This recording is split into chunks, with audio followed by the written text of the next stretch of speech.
우리나라 2010년도 근로소득의 진위계수를 살펴봤습니다. 0.5 엄청나게 높은 숫자죠. 이제는 그럼 그 값이 국제적으로는 어떤 수준인가? 그래서 그걸 OECD 국가들의 진위계수를 비교해보는. 그래서 그러면서 소위 그런 소득 불평등이라는 것이 얼마나 심각한가? 여러분들 여기 보시는 거에서 이 빨간 선으로 표시한 게 0.4입니다. 0.4보다 검은 선들이 다 높아 보이죠? 검은 막대들이.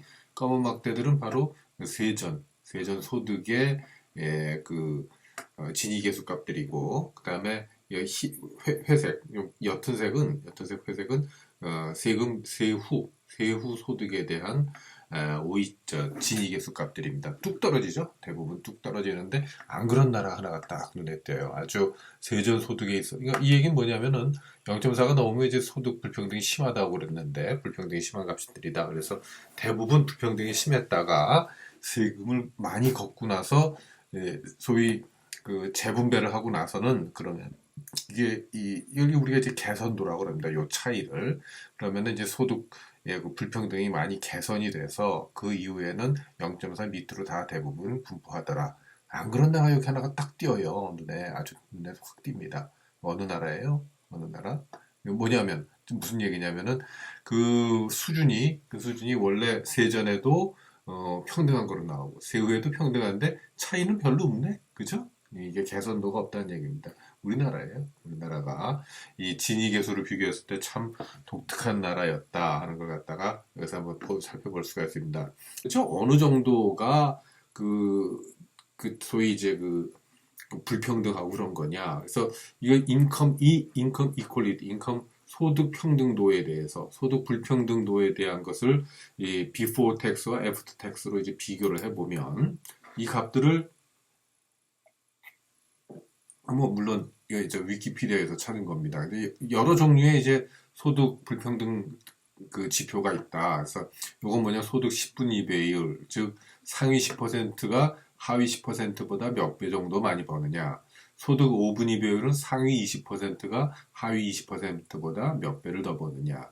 진위계수는 우리가 아까 봤던 로렌츠 곡선에서 그 면적이 2분의 1에 대해서 어느 몇 퍼센트 정도 되느냐. 이런 것들을 이걸 갖다가 편합니다. 그냥 이렇게 쭉 긁어다가 비교해 버리면. 그래서 여기 뭐 이 값들은 이제 각자 한번 비교해 보세요. 우리하고 이제 뭐 일본 제가 이제 주로 좀 관심이 가서 이제 비교해 놓은 거고, 이제 세전 진위계수에 대한 것들, 그 다음에 세후 진위계수에 대한 것들을 갖다가 이렇게 쭉 비교를 했는데 도대체 어느 정도 되는 진위값들이 어느 정도의 불평등에서 진위값이 나오는가 하는 것.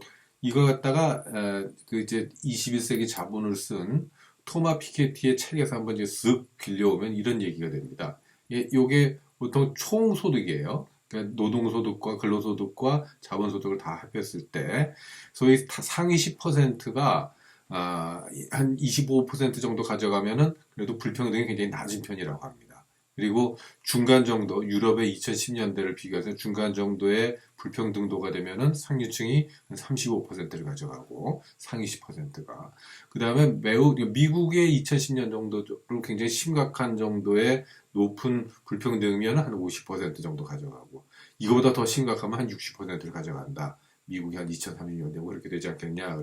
상위 1%는 어떻게 되느냐? 7%, 10%, 20%. 이게 지금 현재 미국의 그런 상황이거든요. 그리고 거의 20%에서 23% 사이 왔다 갔다 하고 있습니다. 상당히 높은. 중간사실 뭐 이런 거 이제 보실 필요 없고, 그랬을 때 요런 값들을 가졌을 때 진위계수 값이 얼마 나오냐? 요게 0.26이에요. 요게 로우 이니퀄리티 때. 그다음에 중간 정도일 때 0.36. 그다음에 좀 높을 때 0.4고 4를 확 넘어가 버리죠. 0.4를. 매우 높을 때 0.5. 아까 우리 2010년대 노동소득은 요 중간에 있는 거죠. 요게 가깝다면 요게 가깝다고 할 수 있고. 그걸 좀 더, 이렇게 제가 보기 쉽게, 줌잉을 해놨는데 깜빡했습니다. 그걸 이 로렌츠 커브로 표시하면 이런 식으로 이제 나오는데, 요걸 갖다가 0.26일 때가 이 정도고요.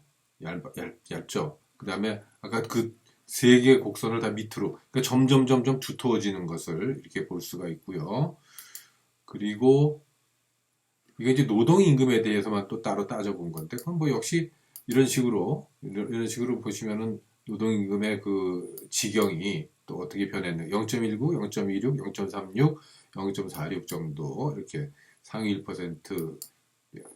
그 다음에 또 마찬가지로 요거는 이제 자본소득에 대한 것만 또 비교한 겁니다. 그렇게 비교했을 때, 이 노동소득의 로렌츠 곡선, 그 다음에, 요거는 그 자본소득에 대한, 그러니까 자본소득에 대한, 이건 훨씬 더 그 불평등도가 심하죠. 이거 보시면은 매우 심각할 때는 자본은 거의 몽땅 다 거의 90%를 가져가는 걸 볼 수가 있습니다. 상위 10%가 자본에 대한. 그래서 이 그림은 뭐 보나 마나요. 엄청나게 뚱뚱합니다.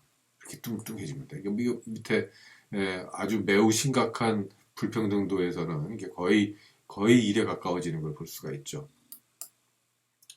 그래서 여기 아까 봤던 그 개선도를 한번 순서대로 드러났습니다. 그 개선도는 이렇게 돼요. before, after. 그래서 before 빼기 after를 우리가 개선도라고 그럽니다. 그러니까 0.472에서 0.161로 나눠지면 로 개선이 되면 0.211만큼의 개선도가 있는 거죠. 여기서 이거 빼준 겁니다. 빼준 거. 여기서 제일 개선도가 좋은 나라가 이때는 이제 오스트리아였고, 그 다음에 벨기에, 그 다음에 독일, 핀란드, 이탈리, 그 다음에 헝가리, 이런 식으로 이제 쭉 내려와서 좀 부끄럽지만 우리나라가 멕시코보다는 그래도 좀 나았던. 그래서 이게 이 의미가 뭐냐면 우리나라는 특히 before tax, 그러니까 세전에도 굉장히 불평등이 없었는데 그러면 나은 게 없어요. 세금 가지고 뭐 한 게 없다 보니까 0.315로 나아진 게 별로 없다. 우리보다 이제 낮은 게 멕시코밖에. 심지어 그 굉장히 불평등이 심하다고 알고 있는 미국조차도 우리보다는 개선도가 높았던 거죠. 0.1 수준으로. 그래서 이걸 갖다가 자 이렇게 크게 비교를 해보고 그림으로 막대 그래프로 그려봤습니다. 막대 개선도 순으로. 그래서 오스트리아, 벨기에, 독일 이런 순서로. 여기서 보면 까만 막대가 세전, 그다음에 허연 막대가 세후인데 여기 세후 막대가 세전 막대보다 클 수가 없죠. 클 수가 없어서 이건 그냥 합쳐 그려도 된다. 즉 이건 이제 우리 뭐 지지플란 용어로 치면 이제 아이덴티티, 스탯은 아이덴티티 하면은 이거 그대로 요값하고 요값이 그대로 뒤에 나오는 겁니다. 그래서 이게 더 비교하기가 더 깔끔하지 않은가 해서 이제 다시 그려본 겁니다. 보다시피 우리나라의 경우 여기 이렇게 개선도가 매우 낮다는 걸 한눈으로 볼 수 있죠. 우리나라보다 나중에 이제 멕시코밖에 없습니다만, 그리고 미국만 해도 우리보다 이 개선도는 더 높다. 여기 이 빨간 선으로 표시한 것이 0.4입니다. 0.4를 중심으로 해서 자, 우리나라가 이런 불평등도에 있어서도 마치 불평등하지 않은 것처럼 보이지만 사실상 개선도는 매우 낮은 개선도. 그래서 이 소득의 재분배 효과가 거의 없다. 굉장히 그 세전 소득은 매우 불평등해 보였지만 세금을 많이 걷어서 없는 사람들한테 소득을 이전을 해주었기 때문에 이전하고 난 그 세후 소득에 있어서는 이렇게 상당히 평등도, 그 불평등도가 낮아지는, 개선되는 것을 볼 수가 있습니다. 수고하셨습니다.